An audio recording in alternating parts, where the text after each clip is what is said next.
parle à présent de stratégie d'investissement et de gestion flexible, plus précisément avec Jean-Michel Icre, à mes côtés en plateau, directeur d'investissement chez Vatel Capital. Bonjour Jean-Michel.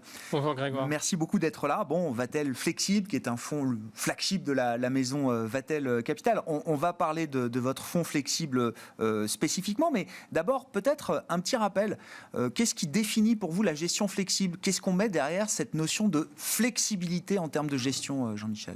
Une gestion flexible, c'est une gestion qui s'offre la possibilité de modifier son allocation d'actifs à tout moment en fonction des conditions de marché et des anticipations des gérants.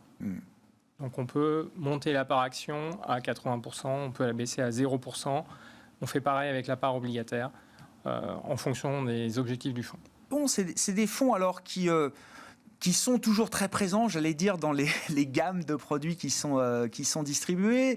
Il y a eu peut-être un âge d'or même de la gestion flexible. Il y a eu des années plus compliquées. Aujourd'hui, ce sont des fonds qui sont utilisés de quelle manière par vos clients, Jean-Michel ? Alors, si j'étais cynique, je dirais que l'âge d'or de la gestion flexible, c'est quand tout va mal. En fait, la gestion flexible, ça peut être d'abord un très bon outil de gestion de crise. Puisque, et d'ailleurs, historiquement, les fonds de gestion flexible sont apparus après le crack des années 2000 et ils ont encore renforcé leur présence après le deuxième crack en 2007-2008. Pourquoi ? Parce qu'en fait, on a toute une partie des épargnants qui sont bloqués, qui sont souvent loqués dans des profils de gestion où on leur dit « Ah ben voilà, vous êtes jeune et vous êtes dynamique, donc vous aurez droit à 80% d'actions. » Et quand les marchés actions se cassent la figure, eh bien, l'allocation reste fixe et donc les investisseurs subissent des moyennes à la baisse qui creusent leurs pertes. Si à la place de ces fonds actions qui plombent leur allocation, on met des fonds flexibles, alors on garde le profil de risque du client qui lui est propre, mais en même temps, on a des coussins amortisseurs, on a des airbags qui vont permettre au portefeuille de faire mieux que le marché parce qu'on aura une composante obligataire plus forte dans l'allocation globale qui permettra de donner du rendement et donc de compenser les pertes sur les actions. Ouais, donc c'est des outils de gestion de crise, c'est ça ce qu'il faut comprendre. Voilà, donc c'est d'abord un outil de gestion de crise et c'est aussi un outil de gestion très utile quand on a peu de visibilité sur le marché, puisqu'on est, justement, on est flexible, donc on sait qu'on va pouvoir aller dans un sens ou dans l'autre en fonction des événements. Donc garder en fond de portefeuille quelques fonds flexibles, c'est aussi une bonne idée. Est-ce que l'ambiance actuelle, est-ce que le schéma de marché actuel est justement profitable aux fonds flexibles ? On parlera de la performance, il y a une très belle performance chez Vatel Flexible aujourd'hui, Jean-Michel, mais d'un point de vue commercial, est-ce que vous notez à travers votre fonds, en regardant l'ensemble de l'industrie, est-ce qu'il y a un moment là de regain d'intérêt justement pour ce type de gestion aujourd'hui ?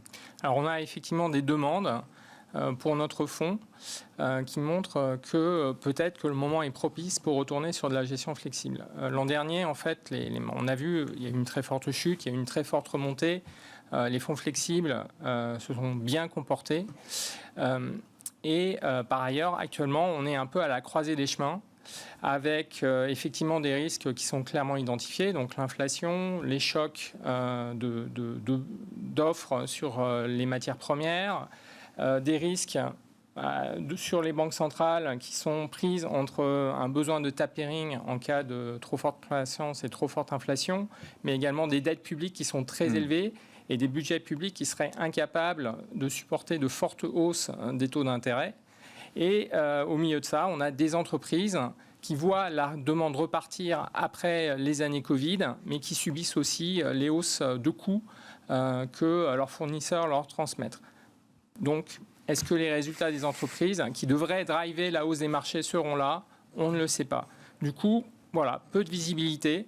Donc, avoir un fonds qui a une poche obligataire qui donne du rendement trimestre après trimestre, ça peut être intéressant. Comment on explique, alors vous avez fait le petit calcul pour moi, Jean-Michel, vous avez recensé 286 fonds allocation flexible Europe, distribués j'imagine par la place, avec des performances, alors depuis le 1er janvier 2021, qui s'étalent entre -8% et plus 30. Comment on explique une telle dispersion, justement, quand on a défini la gestion flexible telle que vous l'avez définie, Jean-Michel? En fait, les fonds flexibles ne sont pas forcément benchmarkés. Donc, ils ont une totale liberté et ils ne sont pas censés suivre un index, un indice, que ce soit le CAC ou le S&P 500. Ils sont vraiment entre les mains du gérant qui conduit la voiture où il veut. Et donc, gestion discrétionnaire. Gestion un peu discrétionnaire. Et donc, on peut avoir des gérants qui vont être pro-cycliques, des gérants qui vont être contracycliques. Voilà, des gérants qui vont faire des paris plus sur tel type de classe d'actifs ou tel autre. Et ça peut expliquer cette disparité dans les performances. C'est-à-dire qu'il y a quand même des philosophies très différentes en fonction du gérant dans cet univers, dans cette classe d'actifs, on va dire, de la gestion flexible. Oui. Ouais. Le fonds Vatel est à plus 15%, c'est ça, grosso modo, year to date, depuis le 1er janvier. Jean-Michel, comment le fonds est positionné aujourd'hui? Vous disiez, on a quand même une poche de rendement avec la partie obligataire. Alors, où est-ce qu'on va trouver du rendement aujourd'hui? Et puis, quid de la partie action? Est-ce que déjà, dans une allocation telle que vous la mettez en place à travers Vatel Flexible, est-ce que les actions conservent un intérêt supérieur, par exemple, par rapport aux produits de taux ou de crédit? Alors, on est actuellement à 60% environ en actions et 40% en produits de taux. Les produits de taux, en fait, on va les investir dans des obligations corporate qui vont nous apporter entre 3 et 4%. Donc, c'est en général des mid-cap qui ont de forts besoins d'investissement, de trésorerie par leur métier et qui peuvent avoir aussi une visibilité des cash flows parce qu'elles gèrent des entrepôts ou différents équipements. Ces 4%, en fait, annuels, donc apportent un rendement qui, chaque trimestre, augmente naturellement la valeur du fonds. Et après, la partie equity, on va plutôt l'investir comme on sait le faire, c'est-à-dire en tant que gérant de private equity, c'est-à-dire on va sélectionner des managers dont on pense qu'ils sont capables de conduire leur entreprise vers le succès. Et on va se focaliser sur des secteurs qui ont une très bonne visibilité à moyen long terme. Donc on investit beaucoup sur le digital, on investit sur la santé et on investit aussi beaucoup sur l'environnement. Avec des prix qui sont abordables justement quand on est positionné sur ces grandes thématiques que vous avez citées, Jean-Michel?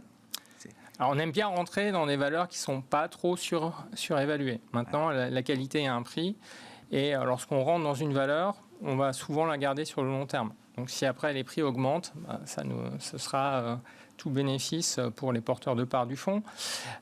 Et ensuite, on s'autorise aussi une certaine mobilité. Donc on peut participer à des opérations de marché qui vont permettre de dégager assez rapidement de la valeur. Des introductions en bourse, c'est ça, enfin entre autres, ou des par opérations exemple, sur capital, oui, des augmentations de capital. Ouais. Voilà, donc oui, récemment, on a participé à l'introduction en bourse de Lipango. Ouais. Donc il y a un fournisseur B2B d'énergie, voilà, dont on pense le plus grand bien. C'est un bon thème, l'énergie, là, justement, en ce moment, Jean-Michel. On parle, je sais pas, de crise énergétique tous les jours sur les marchés. Il y a des gagnants, il y a des perdants. Alors, il y aura sûrement des gagnants. Alors, je pense que les gagnants ne sont pas forcément des sociétés qu'on pourrait mettre dans notre fonds, puisque nous, c'est un fonds qui investit en small cap et en mid cap, en tout cas en sociétés dont les capitalisations boursières sont inférieures à 1 milliard d'euros. Mais en revanche, oui, je pense que des grands groupes, des grands énergéticiens diversifiés qui ont accès à des énergies fossiles et qui se mettent en place en route vers la transition écologique sont sûrement bien placés pour profiter de la situation actuelle par rapport à des pure players qui ont moins de flexibilité. 60% d'exposition aux actions, j'allais dire, c'est un cap à tenir pour vous? C'est un niveau intermédiaire? Est-ce que vous avez envie de réduire un peu plus encore cette poche? Est-ce que ça vous paraît confortable pour les horizons de temps un peu tactiques que vous fixez aujourd'hui en termes de gestion, Jean-Michel? Alors, on a une approche qui est très basée sur le stock picking et vraiment une approche bottom-up. Donc, on va pas s'interdire de rentrer sur un dossier que l'on trouve intéressant. Parce que vous êtes déjà à 60% Parce qu'on serait déjà à 60% d'actions. Maintenant, effectivement, c'est un niveau un peu haut Et dans l'esprit, dans la configuration de marché actuelle, on est plutôt dans le désir de réduire cette proportion de quelques points. Voilà. Merci beaucoup Jean-Michel. Merci d'avoir fait ce point sur la gestion flexible avec nous et notamment le cas du fonds flagship maison Vatel Flexible. Jean-Michel Icre, directeur d'investissement chez Vatel Capital, qui était avec nous en plateau dans cette émission de la mi-journée de Smart Bourse. On se retrouve en fin d'après-midi à 17h en direct sur Bismart.